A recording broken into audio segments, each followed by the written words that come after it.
Bueno, pues por tanto,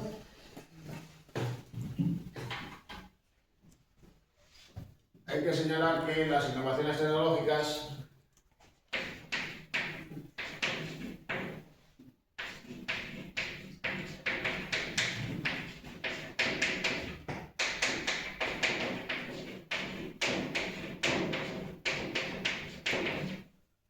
posibilitaron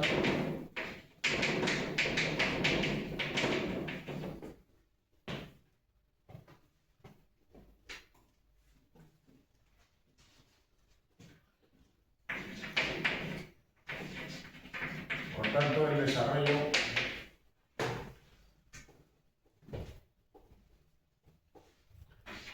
de nuevos sectores económicos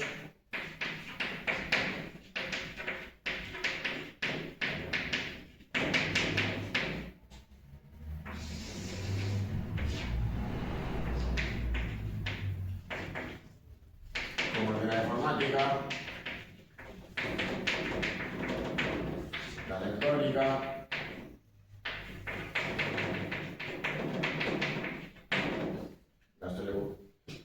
el sector de las telecomunicaciones,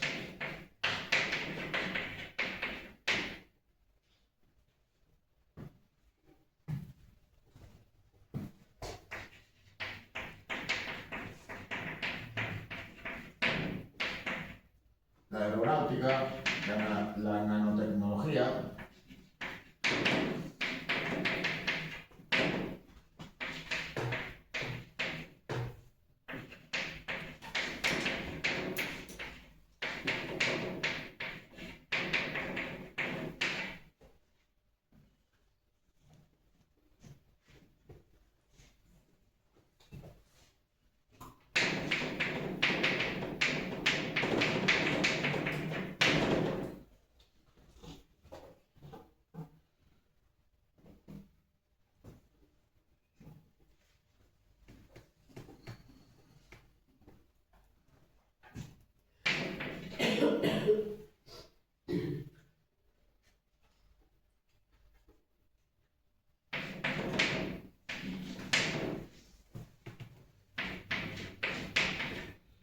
las vinculadas a la inteligencia artificial, etcétera, etcétera.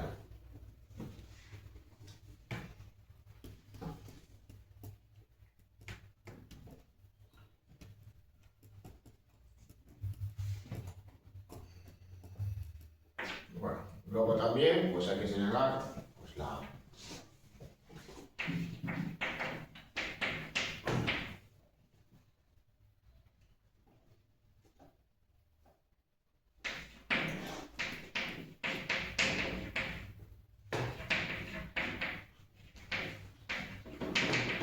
hay que señalar de todos modos pues, para diferentes usos el empleo de las mismas por parte de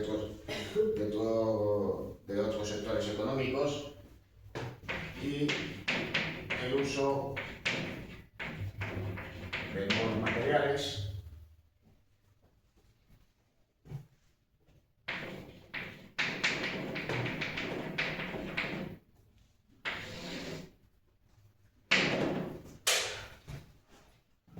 Claro, pues ya en mediados del siglo XX pues apareció el poliéster, que vino, digamos, pues a revolucionar el sector textil porque permitía el empleo de fibras sintéticas que no tuvieran por tanto ni origen vegetal ni origen animal.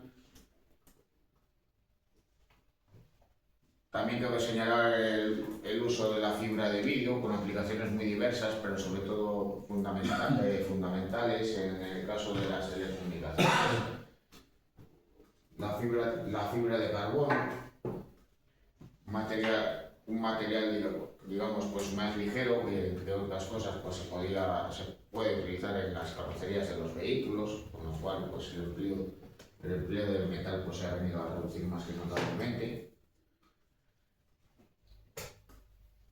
El uso de biocombustibles, que durante un tiempo pues digamos que eran vistos como una alternativa al empleo de combustibles fósiles, aunque claro, pues al generar en ocasiones pues también emisiones de CO2, pues se contempla pues digamos pues digamos, la posibilidad de ver qué es lo qué biocombustibles se pueden utilizar y cuáles no. En muchas ocasiones, por lo que se utiliza con respecto a los biocombustibles es el reaprovechamiento, digamos, pues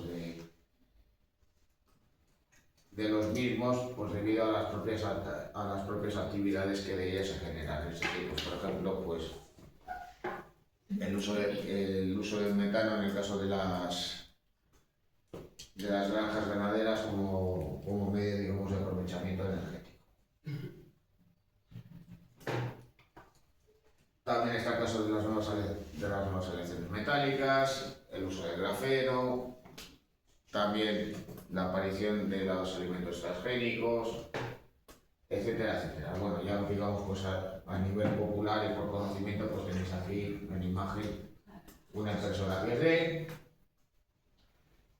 y un dron. Los drones pues tienen usos, digamos, pues muy diversos, desde su empleo por parte de las empresas audiovisuales, aquí podéis ver que tienen una cámara bastante voluminosa, hasta su uso con fines militares.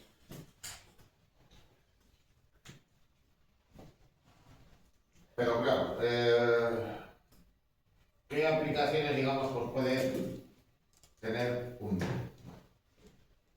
Aquellos que son de mayor tamaño, pues no penséis que a lo mejor llevan una bomba o un misil, explosivos de todo tipo, sino que también se pueden utilizar con fines pacíficos. Porque, claro, en alguna ocasión de la utilización de drones para determinadas tareas del campo, pero hoy os invitamos a conocer mucho más y lo hacemos con una empresa ubicada en Ávila, denominada Ibérica Drone. Hablamos con el gerente de esta empresa, José Luis Cabo. ¿Eres agricultor?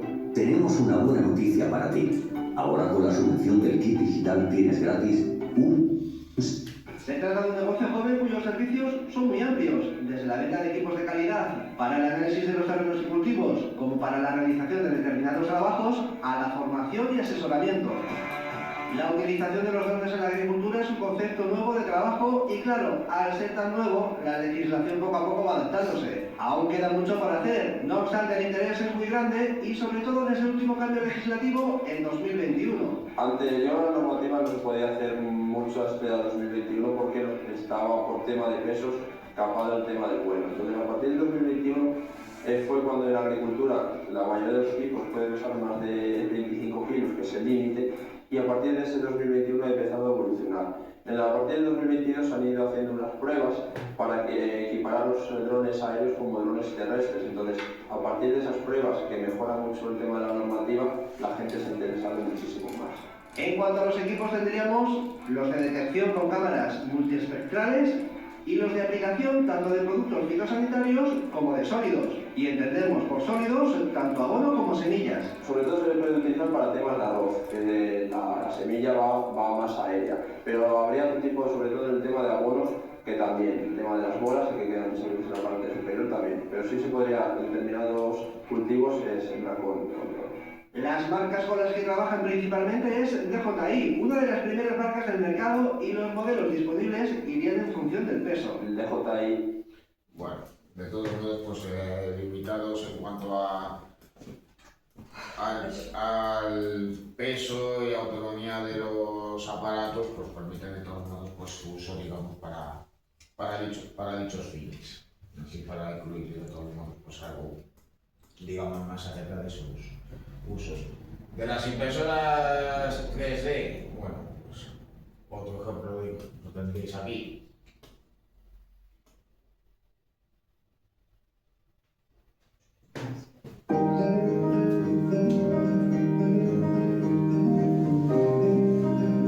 Existen casos especiales en los que la cirugía protésica estándar no es suficiente. Gracias a esta técnica podemos realizar la intervención que el paciente necesita. La reproducción 3D de la región del paciente que voy a operar la obtenemos a partir de un escáner que, sometido a un procesamiento informático, nos permite reproducirla en una impresora 3D para yo poder tener en mis manos una reproducción precisa de la región de mi paciente a tamaño natural. Sobre esa región voy a poder practicar la cirugía previamente al quirófano. Tantas veces como necesite, haré buscando la mayor precisión posible en todos mis gestos y para conseguir el resultado más preciso posible. Las ventajas fundamentales que vamos a obtener son el poder personalizar la técnica quirúrgica al modelo del paciente que voy a operar, con una precisión en los gestos y en el resultado final fundamentalmente. Ahorraremos así tiempo quirúrgico. Igualmente vamos a medir en menor medida al paciente, puesto que la incisión y los gestos quirúrgicos van a ir dirigidos directamente a la ejecución de la cirugía sin necesidad de hacer ninguna exploración ni ninguna medición durante la misma. Y esto va a redundar, por supuesto, en un resultado mucho más preciso y con una recuperación mucho más cómoda y mucho más rápida para el paciente.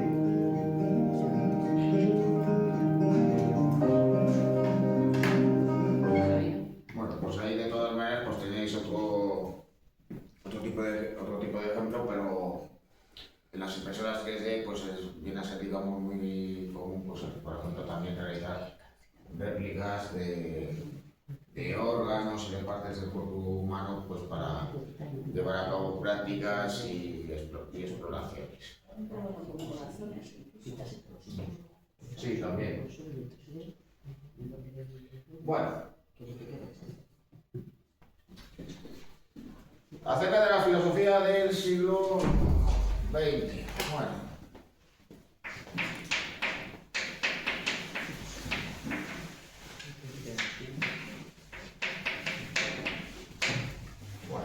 ahí tenéis, digamos, pues a uno de los autores pues más destacados, el francés Michel Foucault, y quizá pues el máximo representante de la denominada filosofía postmoderna.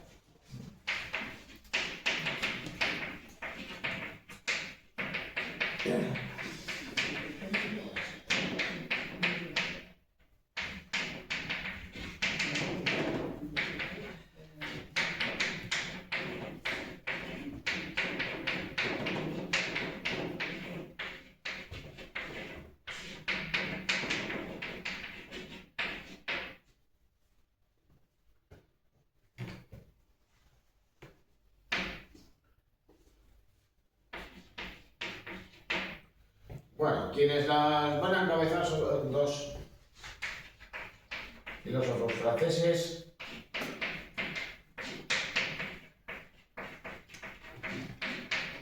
Foucault y Jacques Derrida.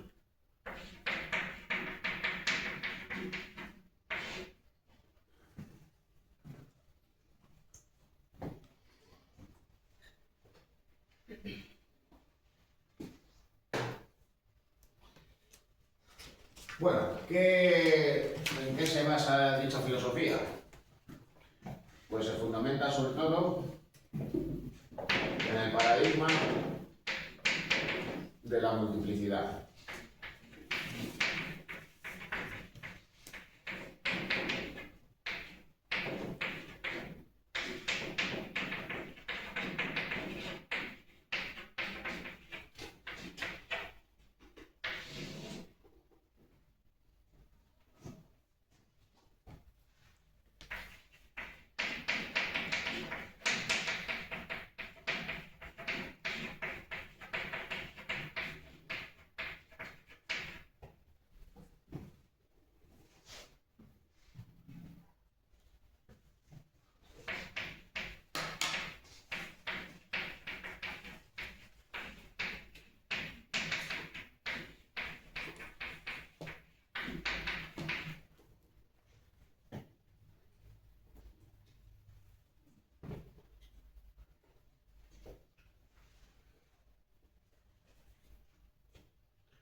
Es decir, lo que vienen a afirmar es que no, digamos que no existe una única forma de conocimiento que literalmente todo lo abarca. Los filósofos, digamos, con anterioridad habían desarrollado un sistema filosófico, digamos, que abarcaba pues, de manera muy amplia todos los saberes de la humanidad. No hay más que pensar, pues por ejemplo, en el racionalismo de Kant, como un ejemplo de ello. Porque de todas maneras también había que tener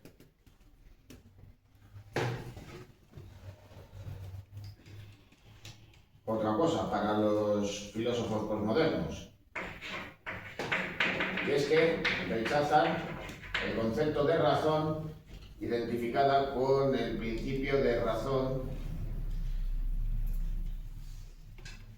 científico-técnico.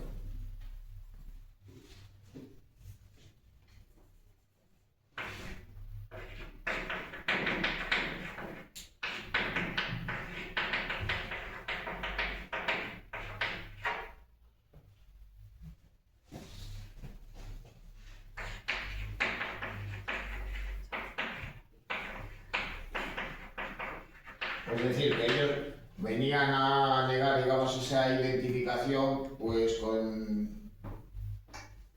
con la práctica que se venía a identificar, pues, por ejemplo, con el estudio de la física, con el estudio de las matemáticas, con el estudio de la química, etcétera, etcétera. Alejándolo, digamos, de esa manera. ¿Identificación de la razón? Esto, digamos, suena un poco absurdo, pero es lo que va a permitir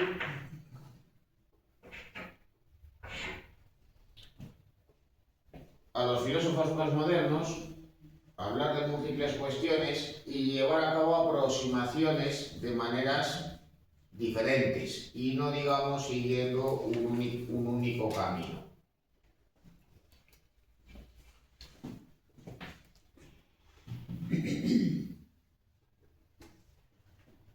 Eso en cierto modo pues venía a ser una suerte de desarrollo de la corriente fenomenológica que había aparecido en Alemania en la primera mitad del siglo.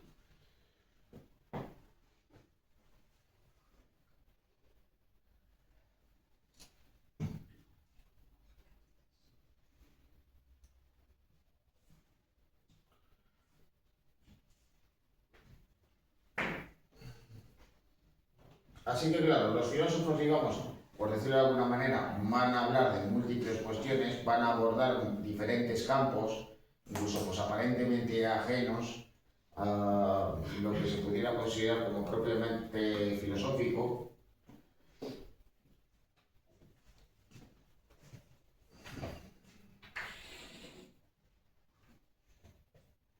Rechazando, digamos, pues esas concepciones, digamos,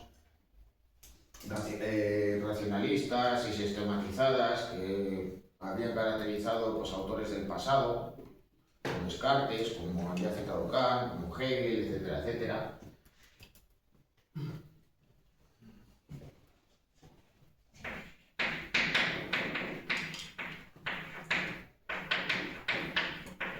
Así como el rechazo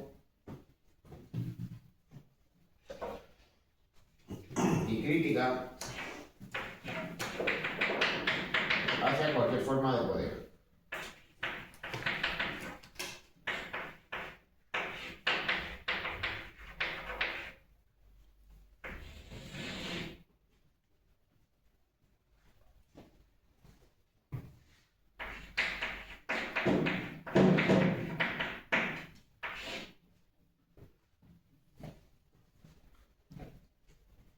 Bueno,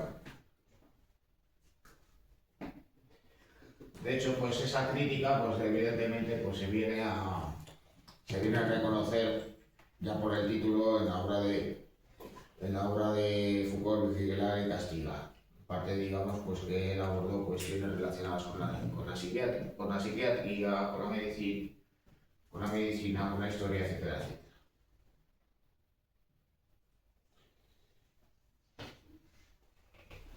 Por eso,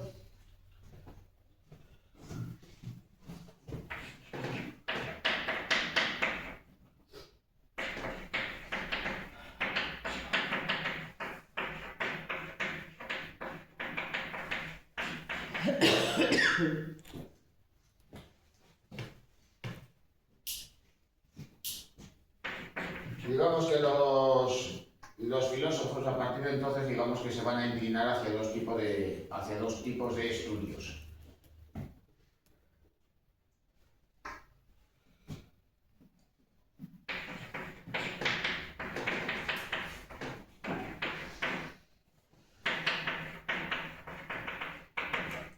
En primer lugar, pues aquellos que se interesaron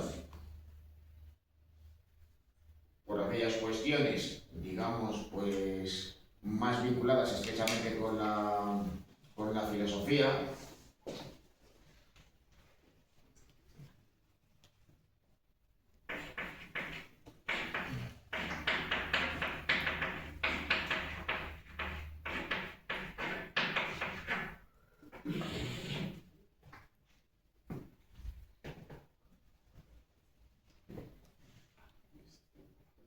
Sería la epistemología, así que todos aquellos que se interesaron pues, por la psicología, los saberes científicos y en ciertas ramas, digamos, tradicionales dentro de la filosofía, como la ética, desarrollan campos en relación con la epistemología. Y otros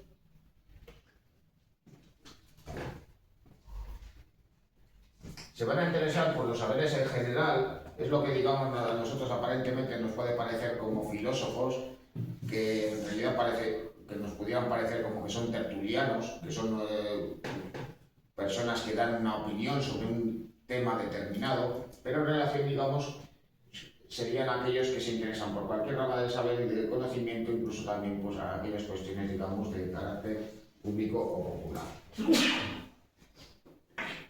Sería la llamada gnoseología.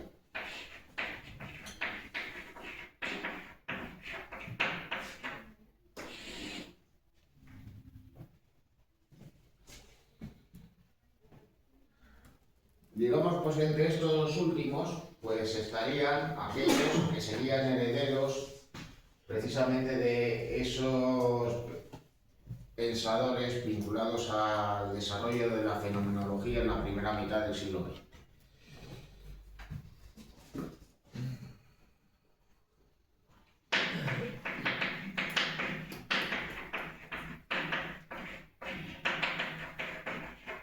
Por un lado, Erich Fromm,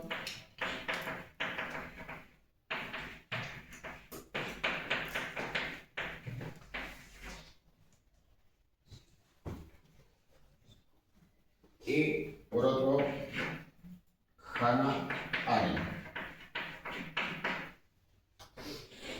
Bueno, Fromm tiene como obra más destacada El arte de amar, en la cual pues aborda también cuestiones en relación con la psicología. Él de todos modos pues se mostró pues especialmente crítico con las teorías freudianas.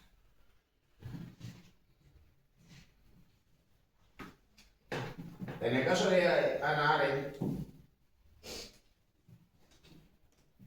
digamos que su filosofía pues guarda relación pues precisamente con los acontecimientos históricos del siglo XX que ella además pues vivió en primera persona.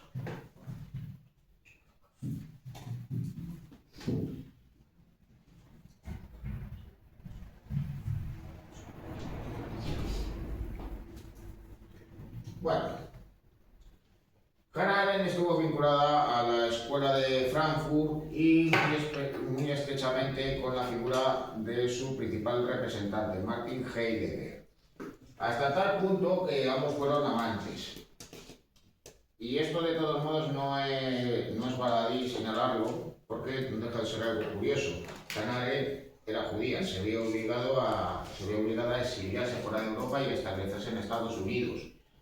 Martin Heidegger, por el contrario, fue partidario del nazismo. Y claro, pues después de 1945,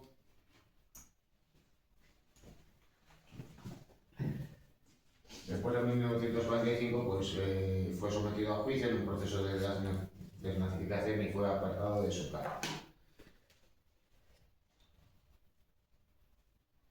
Aún así, de todas maneras, Hannah Arendt pues, siguió manteniendo contacto con él.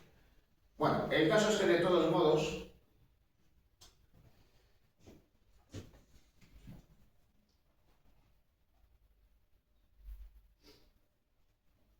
En el caso de Hannah Arendt, pues digamos la obra que digamos la va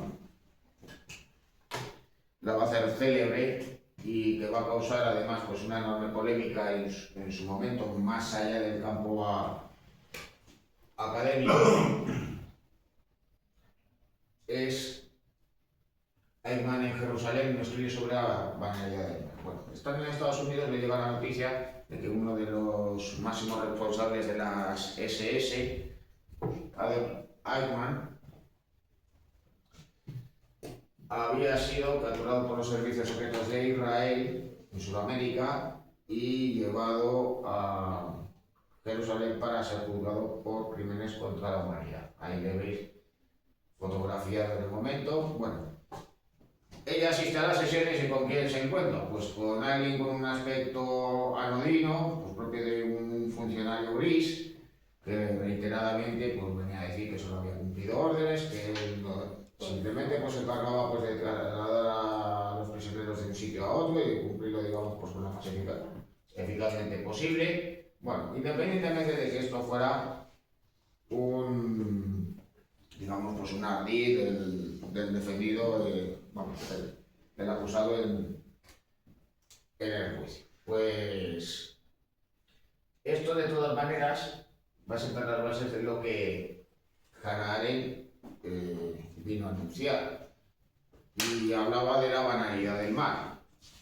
¿Y por qué lo denominaba así? Pues porque aquellos que cometían pues, actos terribles, como los que dijo Eichmann, pues literalmente no se cuestionaban la naturaleza de dichos hechos. Que el hecho, digamos, del hecho de no pensar, de no cuestionarse las cosas, de no razonarlas, pues permitía pues, precisamente que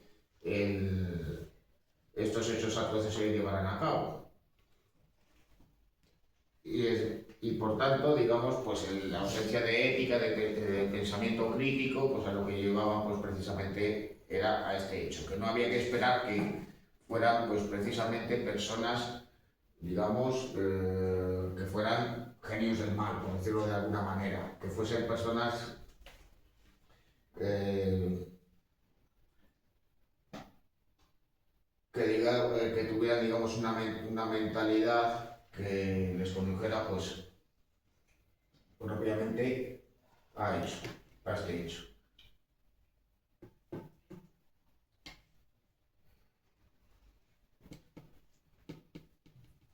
Bueno, de todas maneras, pues ella lo va denunciando, digamos, pues como ella lo va anunciando, pues va llegando, digamos, a sus propias conclusiones. No deja de llamar la atención además un hecho muy simple, y es que Eichmann afirmaba que el único libro que se había leído era La crítica de la razón práctica de Kant, donde establecía el imperativo categórico, digamos, pues como suerte de justificación de los actos que cometió. Bueno,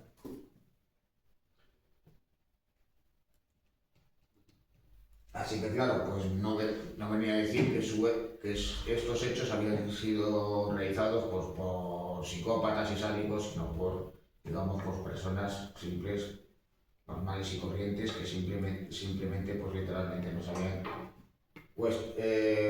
cuestionado, digamos, estos hechos y que por tanto pues, las decisiones que se tomaban pues, podían llevarse a cabo con la total complicidad de muchas personas.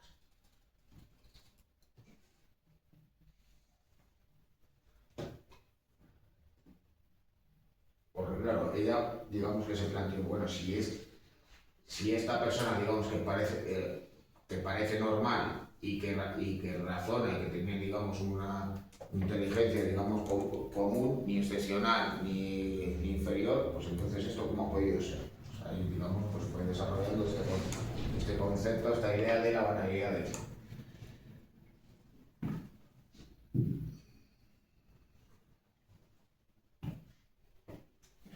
Es que solo lo analiza el privado. El resto. No, no sé por qué. No.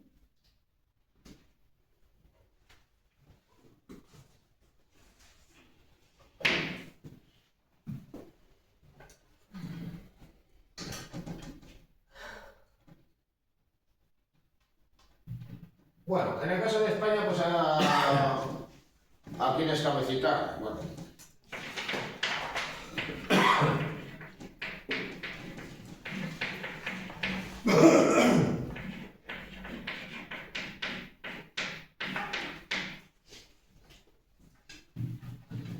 bueno, pues desde todos los filósofos españoles de la segunda mitad del siglo XX, seguramente pues el más destacado de dicho siglo junto con Ortega y Gasset fue Gustavo Bueno.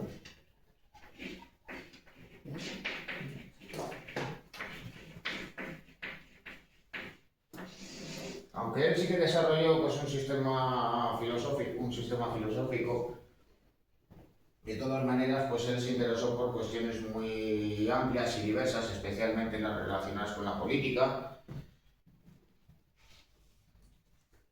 Luego además, pues incluso pues, por esos intereses, digamos que vienen a crear a los filósofos en la actualidad y él en particular, pues curiosamente escribió columnas semanales en relación al programa de televisión Gran Hermano.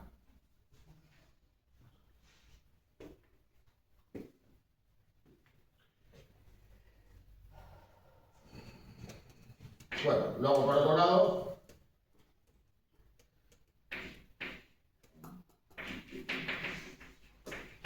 también cabe citar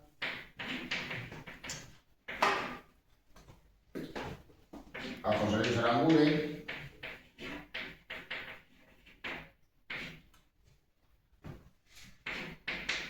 a Enrique Tierno Galván,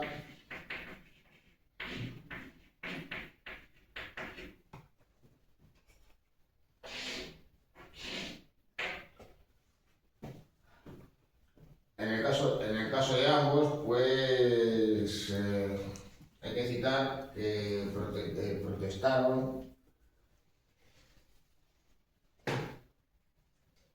y dieron por tanto muestra de su apoyo a las protestas estudiantiles que tuvieron lugar a finales de la década de los 60, con lo cual pues ambos fueron expulsados de sus respectivas cátedras de filosofía, el Tierno Galván en Madrid y Aranguren en Salamanca. Y luego pues evidentemente pues ambos no pudieron recuperarlas hasta la muerte del dictador. También hay que mencionar pues, a Fernando Savater, que curiosamente pues, convirtió su ética para Amador en todo un bestseller en su época.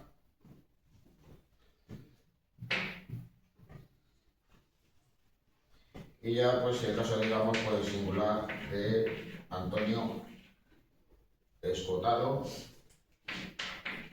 y la obra más relevante es Historia General de las Drogas, aunque también se interesó pues, digamos, por cuestiones relacionadas con la sociedad y la política.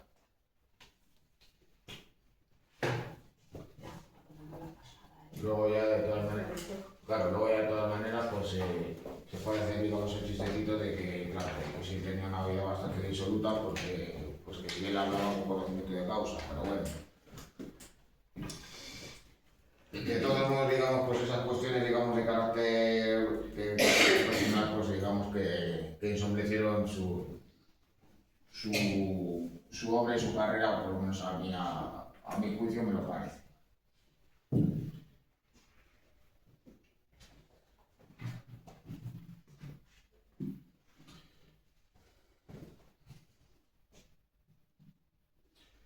Bueno, pues ya acerca de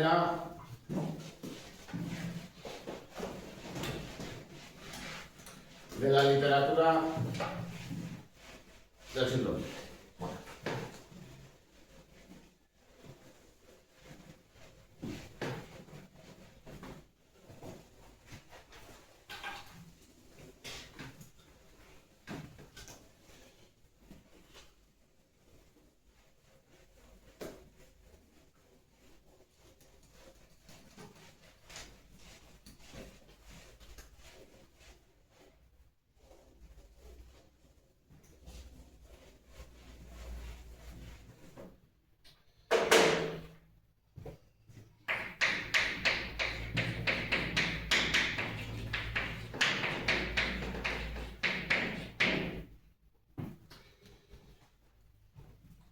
pues en primer lugar,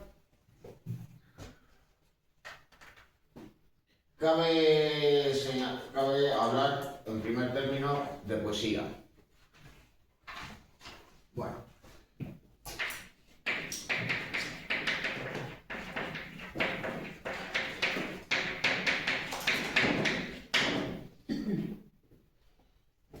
Bueno, pues hay que señalar que siguiendo el camino emprendido por las vanguardias artísticas y literarias en la primera mitad del siglo, la poesía posmoderna, es decir, la poesía posterior a 1945, también ha ido buscando y explorando nuevos caminos.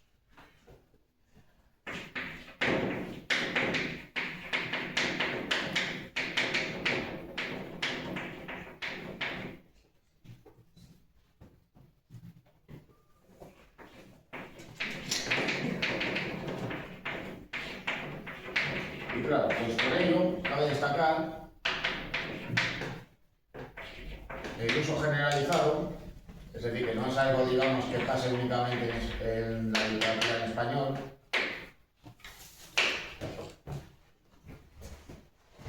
del verso lírico.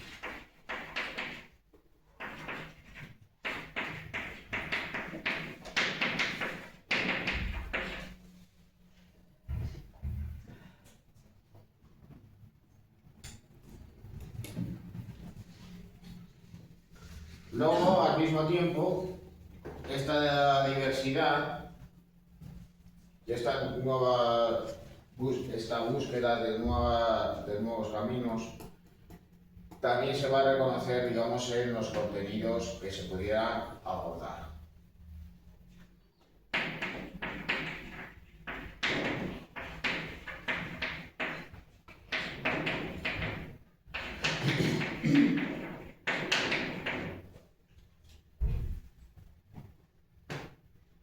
Van a estar presentes referencias postmodernas que se pueden entender de dos maneras. Por un lado, aquellas referencias pues, a la cultura popular, a la cultura de masas, y por otro lado, referencias a todo aquello que nosotros podemos asociar con la denominada como contracultura. Os puedo citar un ejemplo muy simple. Charles Bukowski es conocido por su obra en prosa, por sus cuentos y por sus novelas. Es señalado como el principal representante del realismo sucio. Pues bien, Bukowski también escribió poesía. Muchos de sus versos, ¿hacia qué temas, hacia qué cuestiones van a estar encaminadas? Pues aquellas, digamos, que vienen a ser habituales en sus textos en prosa. Y claro, pues ya os podéis imaginar que cuestiones relacionadas con el alcohol, el abuso de sustancias, el sexo, etcétera, etcétera. También, pues todas aquellas cuestiones acerca del sexo y la sexualidad, como por ejemplo pudiera encontrarse en la poesía de Ginsberg, pues sería pues, otro de esos elementos característicos que vienen a estar presentes en la obra de los poetas de dicho momento. Bueno, eso por una parte. Y luego por otro lado, también está presente la poesía de conciencia.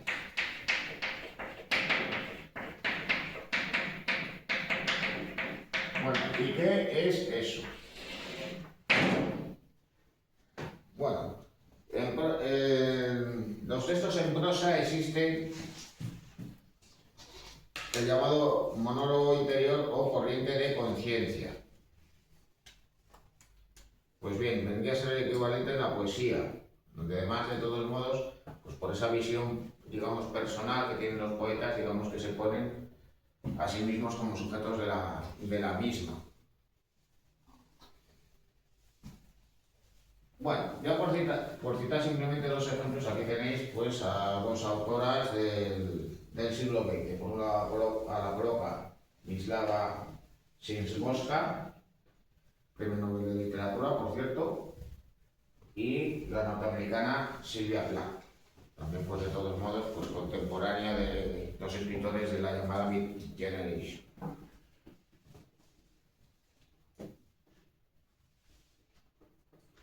Bueno,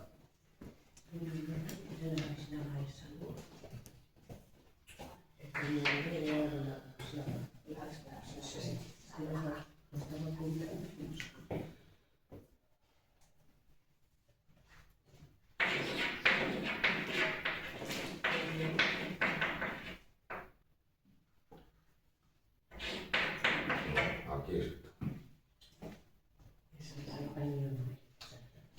Bueno, sobre el teatro.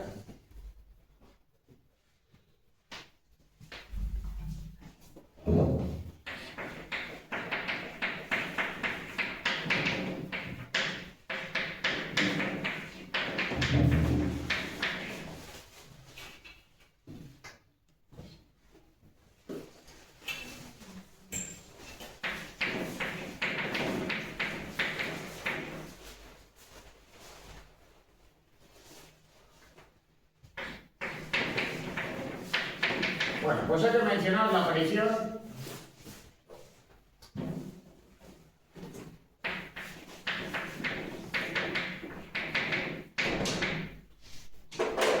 del teatro del absurdo. Aunque de todas maneras el teatro del absurdo tiene precedentes en la primera mitad del siglo. De hecho, pues uno de los predecesores de dicho teatro va a ser Miura con su obra Tres sombreros de copa. No se puede hablar, digamos, propiamente de teatro del absurdo, pero que, digamos, pues viene a anticipar algunos de los aspectos pues, propios del mismo. ¿Qué lo viene a caracterizar? Bueno, pues si se llama así, pues ya podéis pensar pues, en qué van a consistir los argumentos de dichas obras. La obra, digamos, que ejemplifica mejor dicha dramaturgia es Esperando a Godot, de Samuel Beckett. Bueno, ¿sabéis de qué va la obra? Bueno, pues unos personajes que están esperando a un tal Godot. ¿Qué pasa con Godot? Que no aparece, no llega. Así de simple.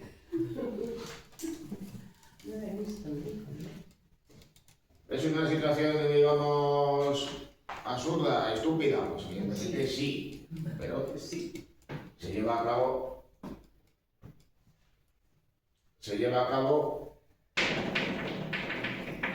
de esa manera. Bueno, ¿qué viene a caracterizarlo? Pues evidentemente pues, la existencia de argumentos ilógicos.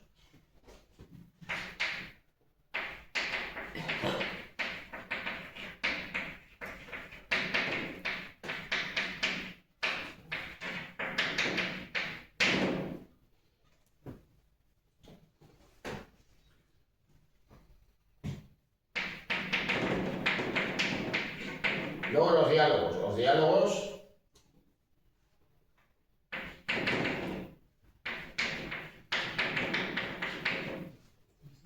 son sin sentido.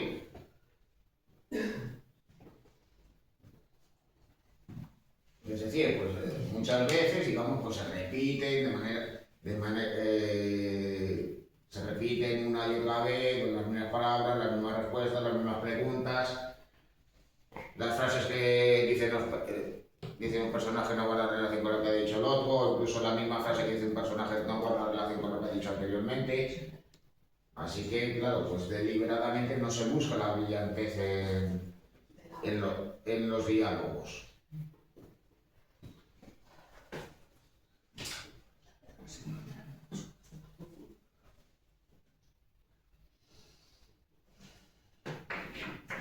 Y por otro lado, están presentes atmósferas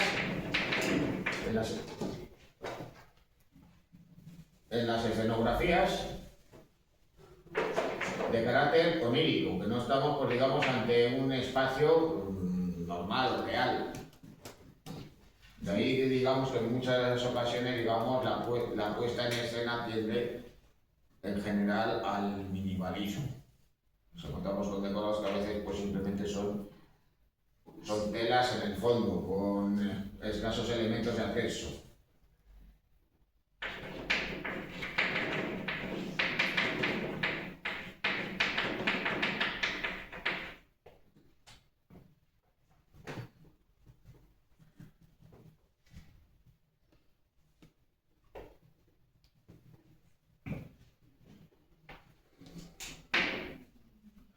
Todo ello, además, pues digamos,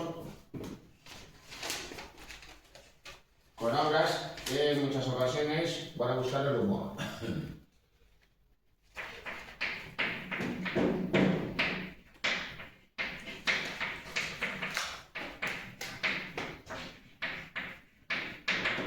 Es decir, que las situaciones y las expresiones que se ven en las actuaciones de los propios autores, pues digamos, son graciosas porque son absurdas.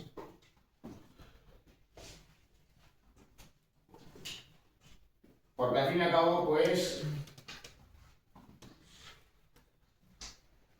¿qué es lo que pretende, digamos, este teatro? Bueno,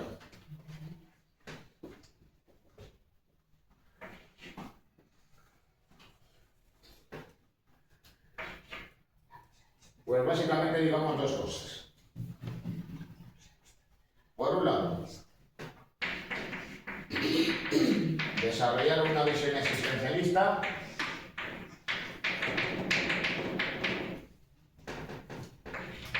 Es decir, pues iniciar, digamos, pues el sinsentido de la vida en sí misma, la ausencia, digamos, de un sentido final a la existencia.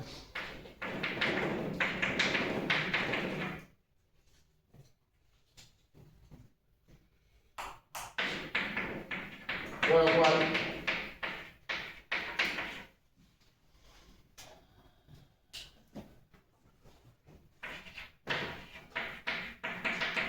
se va a mostrar un cuestionamiento de la sociedad, se va a cuestionar la sociedad y los convencionalismos sociales, y por otro lado pues va a mostrar la angustia vital. Claro, los personajes de Esperando Godot están angustiados, están preocupados, que Godot no llega, pero aún así pues siguen esperándole. Bueno, ahí veis de todos modos, pues hay una representación teatral en Londres, pues a dos conocidos actores británicos, Patrick Stewart y Ian McKellen, además pues ambos pues protagonistas, entre otras cosas, de personajes, digamos, clásicos, shakespearianos, también pues conocidos por sus actuaciones en series de televisión y en películas, pero de todas maneras digamos que no se les cayeron los anillos, ahí vamos a tener en cuenta de palabras, que a la hora de representar, digamos, pues un clásico contemporáneo como es este plano. Bueno.